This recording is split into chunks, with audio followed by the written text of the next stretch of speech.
All right, so are you ready to like dive into some seriously fascinating stuff today? Always. We're talking power dynamics, like that Mm-hmm. invisible game of influence that's always at play. Always. And specifically, we're going deep into Law 11 from Robert Greene's The 48 Laws of Power. Okay. You ready for this? Yeah, hit me. Law 11 is all about learning to keep people dependent on you. Ooh, that's a good one. Now, before you picture like some, evil genius with a, I- twirly mustache, Yeah. let me assure you, this is about understanding how reliance works, like Yes. in history, Yes. in relationships, even in like our own lives. In all facets of life. You know what I Like, mean? everywhere. It's like, have you ever noticed how sometimes people just like hold all the cards? Oh, yeah? Like they've got that certain something that makes others need them. You know what I mean? Uh-huh. Maybe it's their expertise, maybe it's their connections, or even just like their charisma. Right. This law kind of unpacks that dynamic, Yeah. like how it works and how some people just master it. Okay, Uh-huh. so we're not talking about like manipulation necessarily. Not always, no. Okay. It's more about understanding that, like, in any relationship, there's a balance of power. Right. And this law is about tipping that balance ever so slightly in your favor. Interesting. It's about becoming indispensable, the person people turn to because they feel like they can't manage without you. Oh, I see. Green uses some pretty wild historical examples to illustrate this. Like Oh, yeah. Bismarck, this 19th century politician who basically outsmarted everyone to become the most powerful man in Europe. Really? Yeah, we'll get to him a little bit later. Okay. But first, let's kind of break down what this law is really about. Perfect. Okay, give me the SparkNotes version. Okay. What's the core of Law 11? All right, so in a nutshell, Law 11 says, to maintain your independence, make others dependent on you. Okay. So it's about recognizing that the more someone needs you, Uh-huh. the less power they have over you. Interesting. It's not about becoming a control freak or anything like that. Yeah. It's about understanding that in any exchange, in any relationship, there's this element of reliance. Right. And sometimes that reliance can be strategically cultivated. I'm starting to get the picture here. Yeah. So instead of being the one always like scrambling, Right. you're the one that people come to for help, Yes. advice, or maybe even a little bit of, let's say, favors. Exactly. Right. Green gives this crazy example of a condottiere. A what? Condottiere, it's like a mercenary captain back in medieval Italy. Okay. This guy swoops in and saves the town of Siena from its enemies. Uh-huh. Total hero, right? Okay, yeah, I see where this is going. Yeah. He doesn't just, accept thank you very much and ride off into the sunset, does he? Nope. This captain's smart. Oh, boy. He knows Siena is desperate, completely reliant on him for protection, Uh-huh. so he demands a ridiculous payment. No way. Yeah, basically holds the town hostage because what choice do they have? Right. They need him. They need him, exactly. Wow, that's pretty ruthless. It is. But I guess it proves his point. Yeah. He made himself completely indispensable. Yes. And used that to his advantage. Totally. Are you saying this kind of thing like happens in real life too? Oh, all the time? Really? Think about like job negotiations. Okay. Someone with like super specialized skills, like a coding whiz who can solve any tech problem, Right. they're going to have more leverage, right? They Yeah. can demand higher pay because they know the company needs them. So it's like having a secret weapon that nobody else has. Exactly. Makes you pretty valuable, huh? It does. Interesting. And this can play out in personal relationships too. Oh, really? You know, that friend who always seems to be in a crisis, Yeah. always needing something. Uh-huh. They might be unconsciously or consciously creating that sense of dependency. Wow. It's about making yourself so valuable or seemingly so that others just feel like they can't say no to your requests. Interesting. Okay, this is getting really interesting. Right. So we've got medieval mercenaries, Uh-huh. high-powered tech wizards, Yeah. and even that friend who always needs a Right. ride. Right. Where does Bismarck fit into all of this? Okay. You mentioned he was like a master at this whole dependency game. Bismarck, he's a classic example of Law 11 in action. Okay. Picture 19th century Prussia. Okay. Bismarck, this young politician, wants to climb the ladder, Uh-huh. but he's starting with zero influence. Wow. He's like a nobody in a room full of big shots. So how does he go from zero to hero? By being observant strategic and playing the long game, Okay. he sees that King William I is struggling Yeah. to consolidate his power to really take control. I see. And Bismarck realizes this is my chance. he saw a need he could fill. Exactly. An opportunity to make himself valuable. Or He starts offering the king advice, helps him navigate political landmines, Huh? even outmaneuvers his rivals. Wow. Slowly but surely, Bismarck becomes the king's right-hand man, the whisperer in his ear. Wow. He makes himself so essential that the king can't imagine ruling without him. That's incredible. Right. He basically created a situation Yeah. where the king needed him more than he needed the king. Exactly. Yeah. And that's the essence of Law 11. Wow. Bismarck didn't force his way to the top or anything. Right. He used his understanding of power dynamics to make himself indispensable, Yeah. to subtly shift the balance in his favor. Yeah. And guess what? It worked. No way. He eventually becomes the first chancellor of the German Empire. Wow. One of the most powerful figures in European history. That's amazing. All because he understood how to make people rely on him. Wow. Talk about a power move. Right. This Bismarck guy sounds like he could give Machiavelli a run for his money. Oh, totally. But, this all sounds a bit, manipulative. Yeah. Is there a dark side to this Law 11? Whoa. Can creating dependency backfire? You're asking the right questions. Okay. There are definitely risks involved, which we'll get into next time. Okay. But before we wrap up this part of our deep dive, Uh-huh. I want to share another fascinating story from Green's book. Okay. It involves a king and an astrologer. Ooh. And it perfectly illustrates how Law 11 can be used for both brilliant strategy and maybe a touch of, let's say, creative survival. Ooh, I'm intrigued. Give me the details. This takes us to 15th century France. Okay. King Louis XI, a notoriously paranoid and ruthless ruler, Huh. keeps an astrologer at his court. Okay. Now, this astrologer is no fool. Right. He knows the king is a bit trigger-happy, let's say, Yeah. when it comes to getting rid of people. Right. So he hatches a plan to save his own skin. Okay. I'm on the edge of my seat here. Yeah. What does he do? He does something incredibly bold. He predicts his own death date. What? Yeah, telling the king that he will die within a certain number of days. You really did that? He did. Now remember, King Louis is obsessed with astrology. Right. He relies heavily on his astrologer's predictions. Okay, so wait. He basically said, hey, king, I'm going to die soon, but don't worry, I can still tell you your fortune. Pretty much. And he believed him. And the craziest part is it worked. By creating this sense of urgency, this fear that he was about to lose his valuable astrologer, Uh-huh. the king became even more dependent on him. Oh, wow. He showered him with attention gifts, basically anything to keep him alive and predicting. That is brilliant. Right. And totally insane. It is a little bit of both. This astrologer basically turned his own mortality into a power play. He did. He made himself indispensable. Yes. By making the king fear losing him. Exactly. This story shows how Law 11 can be a tool for self-preservation. Okay. It's not always about climbing to the top. Right. Sometimes it's about securing your position, Yeah. surviving in a world where power dynamics can be pretty ruthless. Yeah, no kidding. It's a reminder that sometimes the best way to protect yourself is to make yourself essential. Interesting. But as we've seen, this can come with its own set of risks. This is mind-blowing. It is. So far, we've seen how this law can be used to gain power, secure safety, Yeah. and even negotiate better deals. Totally. But you mentioned there were downsides. Yes. Before we jump into part 2, can you give us a sneak peek at the potential pitfalls of Law 11? Sure. I have a feeling it's not all smooth sailing. You're absolutely right. While there's a certain allure to having people depend on you, Uh-huh. it can easily backfire. In what way? Creating too much reliance can breed resentment, Okay. stifle the growth of those you're trying to control, Well- and even create some dangerous power imbalances. Oh, wow.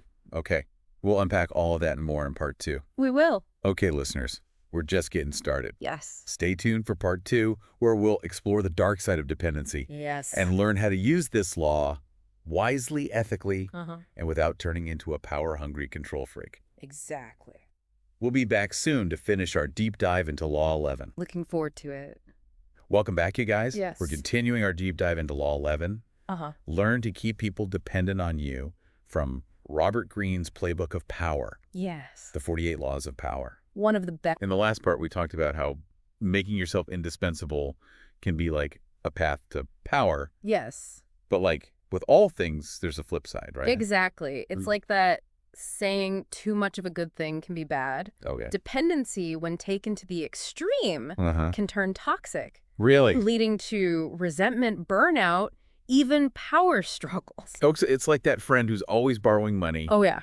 and never pays you back. Classic example. At first you want to be helpful, but like eventually it starts to feel like Right. they're taking advantage. Totally. Is that kind of what we're talking about here? That's a great analogy. Okay. In that situation, the dependency becomes one-sided. Right. And resentment builds. Yeah. And the same principle applies on a larger scale. Okay. Whether it's in workplaces, Mhm. political systems, Right. or even entire societies. So if we're talking about like applying this Law 11 ethically, Yeah. and effectively we need to understand the potential downsides, what are some of the red flags we should be looking out for? Well, one of the biggest dangers is becoming a crutch. A crutch. Yeah, the person everyone leans on so heavily that they can't function without you. Right. Green actually warns against this. Does he? Yeah, he says that if you make yourself too indispensable, Mm-hmm. you become a target. Oh, People might start seeing you as a threat, really? someone who's holding them back or limiting their potential. That makes sense. Yeah. It's like if you're always the one swooping in to save the day, Mm-hmm. people might start to resent your competence, Yes. even if they're grateful in the moment. Exactly. And on the flip side, you might start to feel burdened, Right. overwhelmed by the constant demands on your time and energy. Yeah, I can see that. It's a recipe for burnout and resentment on both sides. So how do we avoid falling into that trap? That's the question. How do we create dependency without becoming like a martyr Right. or controlling puppet master? Well, it all comes down to genuine value. It's not enough to just make yourself needed. Mm-hmm. You have to actually be providing something worthwhile, Right. something that benefits the other person. I see. Otherwise, that dependency will eventually crumble. So it's not about manipulation Nah, or holding something over people's heads. not at all. It's about genuinely being an asset, Yes. offering skills, knowledge, or resources that people truly need and value. Exactly. Think about it this way. Okay. Imagine a mentor who generously shares their knowledge and experience, Right.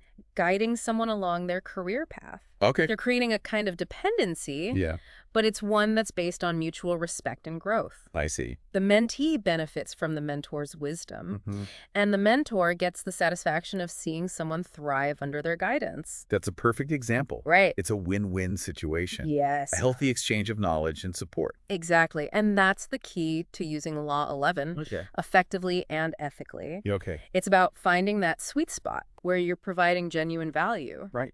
contributing to the other person's success, Yeah. and creating a relationship that's mutually beneficial. Okay. So we've talked about the importance of genuine value. Yes.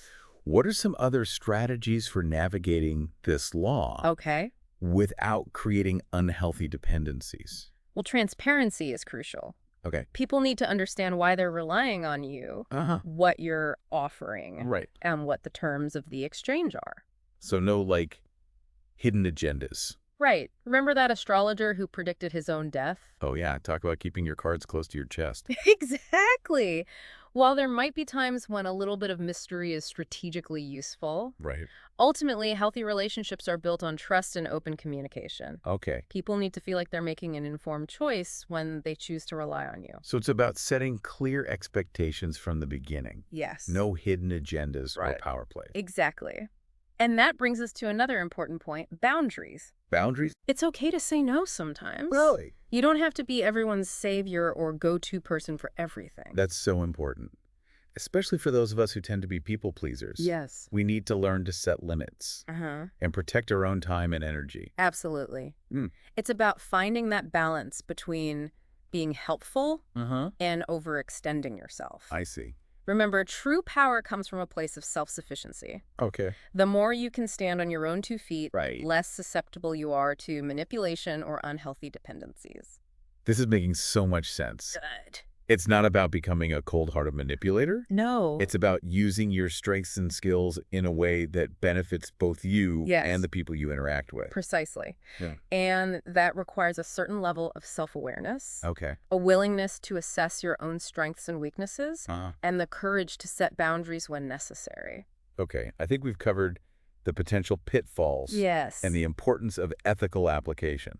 But I'm curious, where does Law 11 show up in the modern world? Okay. We've talked about kings and condottieri, Right. but how does this ancient wisdom play out in our everyday lives? That's a fantastic question. And it's one that we'll explore in detail when we return for the final part of this deep dive. Okay. We'll be looking at the ways Law 11 is at play in workplaces, politics, Right. and even in our online interactions. Really? Because believe it or not, this ancient law is more relevant than ever in our hyper-connected, digitally driven world. Oh, I'm definitely intrigued. I can't wait to unpack that. Me too. But for now, listeners, I encourage you to take a moment to reflect on the ways you might be creating or experiencing dependency in your own lives. Yes. Are you the go-to person everyone relies on? Right. Or are you perhaps overly reliant on someone else? And remember, knowledge is power. Yes. The more we understand the subtle dynamics of power and dependency, the better equipped we are to navigate our relationships with greater awareness, skill, and integrity. We'll see you back here soon for the final chapter of our Law 11 exploration. Sounds good. Welcome back to the final part of our deep dive into Law 11. Here we are. We've explored the historical roots, dissected some juicy examples. We did. And even delved into the potential downsides of dependency. Yes. Now let's bring this ancient wisdom into the 21st century. All right, let's do it. Okay. It's amazing how these age-old principles still hold true in our modern world.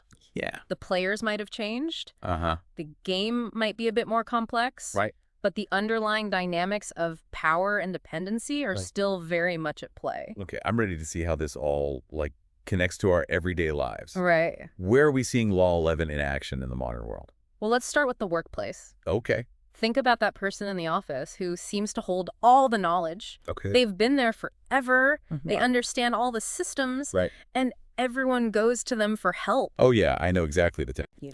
They might not have the fanciest title, Right.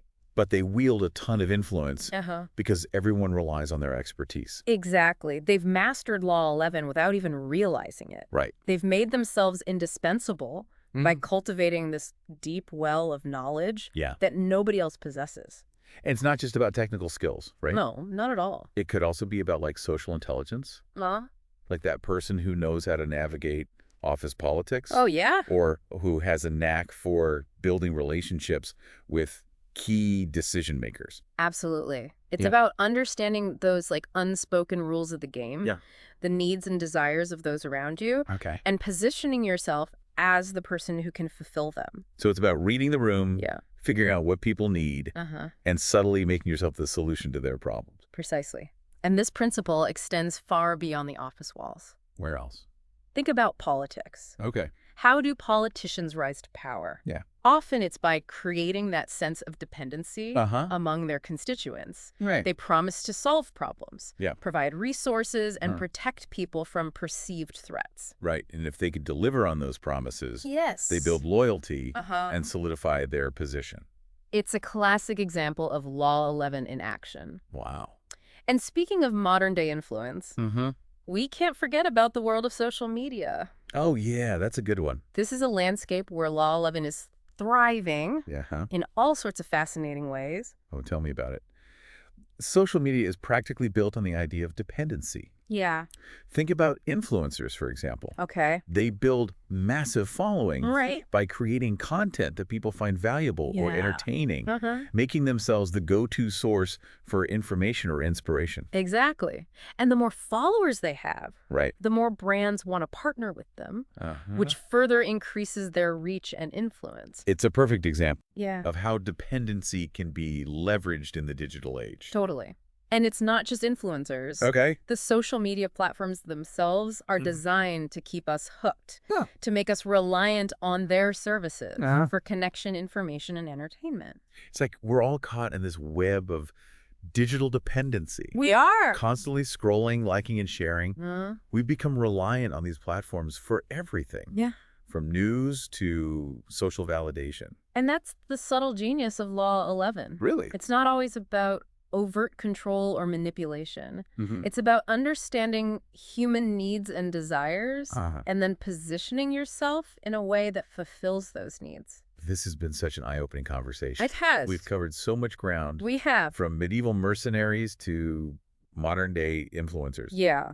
But before we wrap up, I have one final question. Okay, shoot. If we're all susceptible to this law, both as creators and consumers of dependency. How do we protect ourselves from its potential pitfalls? That's the million-dollar question. Yeah. And I think the answer lies in a few key principles. Okay, like what? First, cultivate self-awareness. Okay. Pay attention to the dynamics at play in your relationships. Uh-huh. Are you giving more than you're receiving? Right. Are you feeling pressured to conform or comply? So basically check in with yourself. Yes. And make sure you're not getting caught in any unhealthy patterns. Exactly. Second, develop your own sources of power. Okay. Cultivate your skills, knowledge, and independence. Uh-huh. The more self-sufficient you are, Right. the less susceptible you are to manipulation. It's like empowering yourself to stand on your own 2 feet. Yes. So you're not constantly leaning on someone else. Precisely. Okay. And finally, always remember that Law 11 is a tool. Right. Like any tool, it can be used for good or for ill. Right. Choose to use your influence wisely, with integrity and respect for others. This has been such a thought-provoking deep dive. I feel like I'm seeing the world with new eyes. Yeah. Noticing these power dynamics at play everywhere I look. They're everywhere. They really are. And I hope that our listeners feel the same. Hope so, too. Remember, knowledge is power. Okay. By understanding the dynamics of dependency, we can all navigate our relationships with greater awareness. Right. And make choices that empower us rather than diminish us. Well said. Thank you. And on that note, it's time to wrap up our deep dive into Law 11. Okay. We've covered a lot of ground. We have. But the conversation doesn't end here. It doesn't. I encourage all of you to continue exploring, questioning, and diving deep into this fascinating world of power dynamics. Out there. Until next time. See you then.